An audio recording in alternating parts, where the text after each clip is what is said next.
Apakah Anda sedang mengalami injury gara-gara latihan Brazilian Jiu-Jitsu? Sama seperti Anda, saya pun saat ini sedang injury.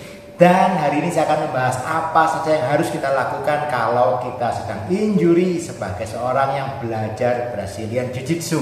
Let's go! Oke, jadi kalau kita ngomong yang namanya Brazilian Jiu-Jitsu as a sport, as a self-defense mechanism dan sebagainya, yang namanya injury adalah sesuatu hal yang mungkin adalah hal yang natural, bisa terjadi kapanpun dengan alasan apapun. Bahkan seperti saya saat ini sedang injury di ribs saya, jadi di tulang rusuk saya sedang mengalami sedikit injury. Penyebabnya apa? Simpel sekali, saya lagi kena posisi mount, saya berusaha escape dan tiba-tiba ada bunyi klik di sini, ribs saya mengalami injury.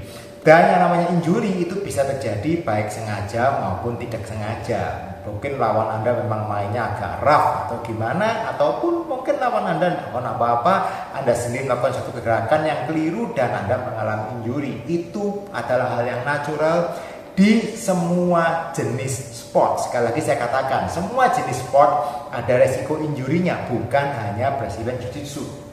Dulu saya pernah ikut roller skate, saya pernah jatuh, saya pernah main basket, pernah keselio, main sepak bola, pernah keselio, dan olahraga-olahraga yang lainnya. Bahkan bulu tangkis pun banyak teman saya yang saat ini mengalami cedera juga, ya kan, di shouldernya, di elbownya, tenis, kena tenis elbow dan sebagainya. Semua sports, semua aktivitas fisik punya resikonya masing-masing. Nah, saat ini kita bahas spesifik di Brazilian Jiu-Jitsu. Dan saat ini ada beberapa poin yang saya mau tekankan buat Anda yang sedang mengalami injury seperti saya. Yang pertama, Anda harus pahami dulu dan terima bahwa Anda sedang mengalami injury. Anda terima dulu, oke, saya injury ini.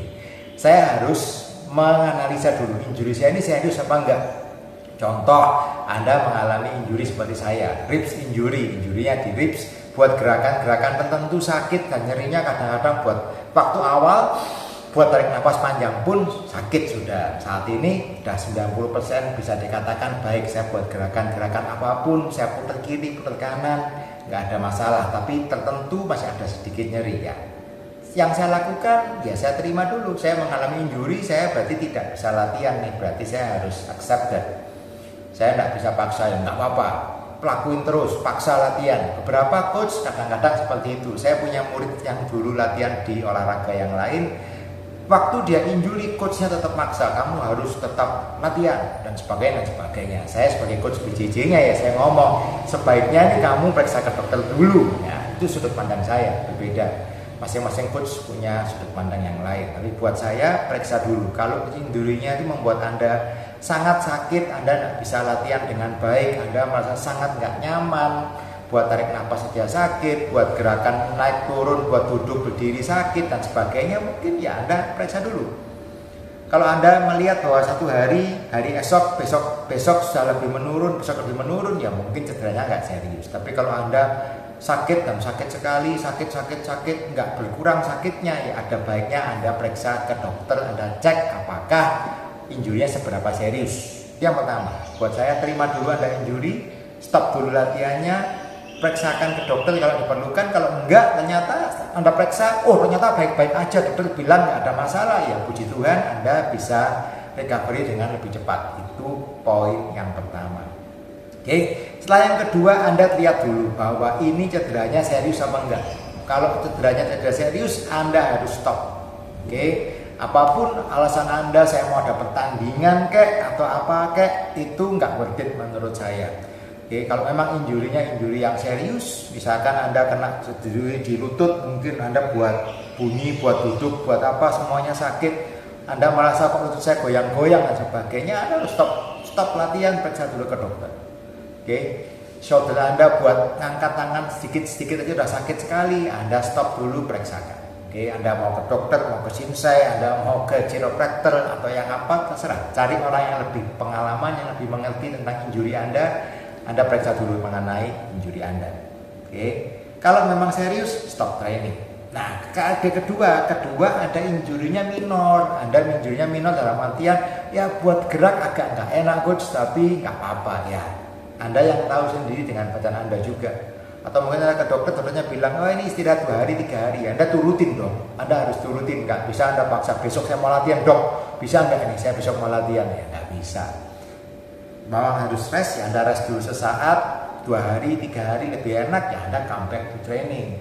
Oke, itu yang Anda harus pahami. Jadi kalau injurinya memang serius ya Anda stop dulu sekian waktu. Kalau injurinya nggak serius ya Anda continue lagi.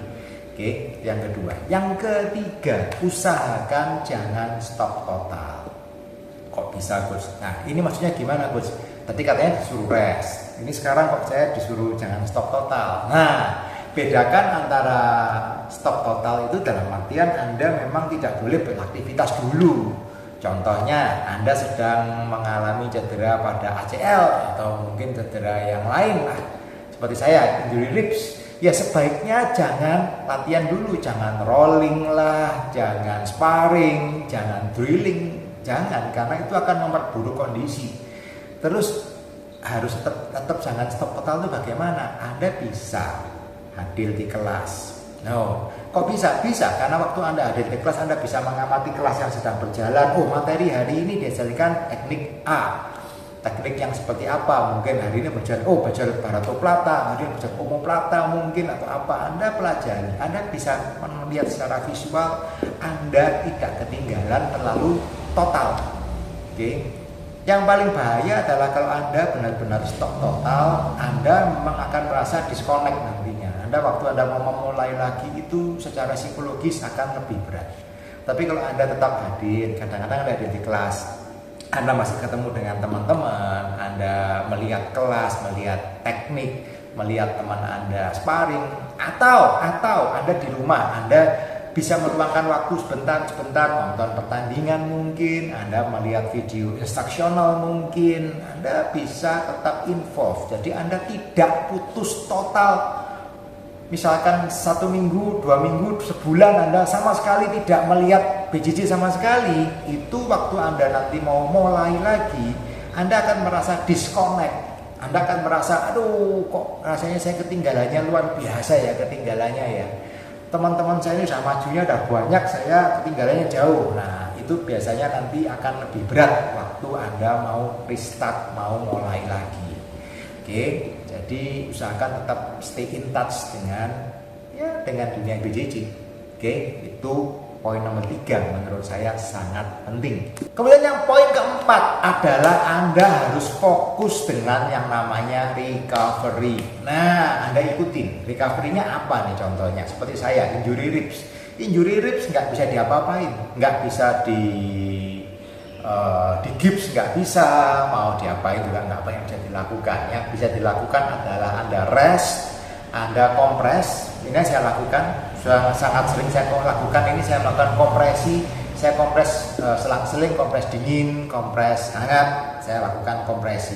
Kemudian saya melakukan stretching, saya melakukan stretching, saya melakukan latihan napas. Ya, kenapa ya? Karena disarankan latihan napas dalam. Ya, awal-awal sakit, sekarang saya tarik sampai full, ya nggak ada masalah saat ini. Oke. Cuman memang kalau gerakan-gerakan seperti bridging yang pakai explosive power ya masih sakit, jangan dilakukan dulu. Anda gradually, Anda harus recover. Atau mungkin Anda mengalami cedera pada otot hamstring, misalkan hamstring Anda cedera, ya apa harus lakukan? Anda harus sama, istirahat, kompresi, kemudian Anda harus melakukan apa? Strengthen. Jadi harus memperkuat otot yang cedera. Misalkan disarankan, harus latihan deadlift pelan-pelan, Anda harus melakukan latihan squat pelan-pelan, Anda harus melakukan stretching A, B, C, beberapa macam stretching dan sebagainya. Anda mengalami cedera di lower back, Anda harus memperkuat lower backnya, Anda harus melakukan stretching yang rutin, habis latihan harus stretching dan sebagainya untuk membuat otot-ototnya lebih kuat dan lebih lentur. Ini adalah hal-hal yang harus dilakukan. Ini PR. Banyak orang BJJ kadang-kadang melupakan yang namanya conditioning tadi. Jadi fokusnya, saya penting kan saya latihan BJJ-nya, grapplingnya, tekniknya dan sebagainya. Betul.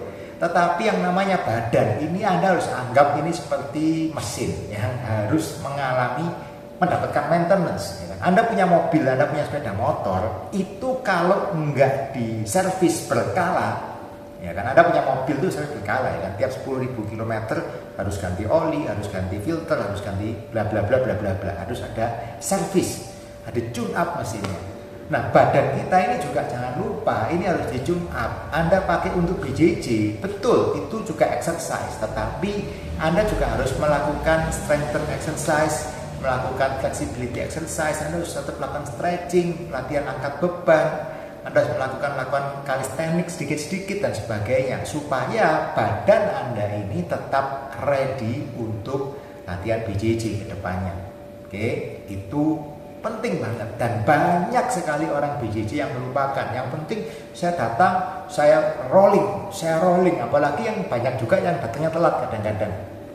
Entah telatnya itu telat memang telat, apa sengaja telat supaya nggak ikut warm up, supaya nggak ikut ya latihan yang sesi awal tuh kan orang banyak yang kadang ngapain sih harus rolling, harus ini, harus itu, bridging, sweeping dan sebagainya ya. Itu hal yang akan membantu Anda mengurangi resiko-resiko cedera di saat latihan BJJ. Itu hal-hal yang menurut saya akan sangat bisa membantu saat Anda mengalami cedera di Brazilian Jiu-Jitsu.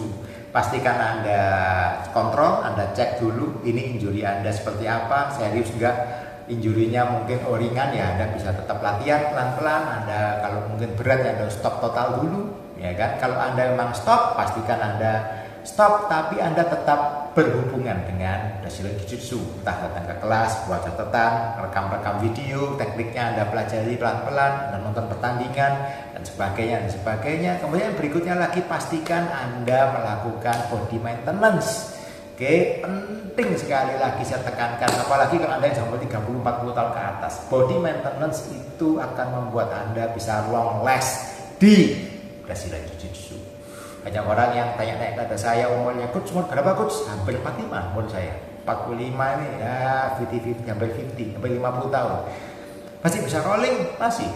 Tiap hari? Yes. Sparring? Yes. Dan kok bisa ya? Salah satunya adalah kita harus menjaga mesin kita ini. Memang nggak ada garansi dalam artian kalau Anda melakukan strengthen core exercise, Anda melakukan flexibility exercise, Anda nggak akan injury, nggak ada garansi. Tetapi resiko-resiko tadi akan diperkecil secara sangat drastis dengan Anda memperkuat badan Anda. Oke, hope it helps buat Anda yang sedang injury. Jangan putus asa. Begitu injury-nya sembuh, buruan balik ke kelas. Kalau Anda semakin lama menunggu, nanti semakin lama semakin malas untuk Anda kembali ikut di kelas latihan. Oke guys, hope it helps. Keep on training and see you on the mat. Push.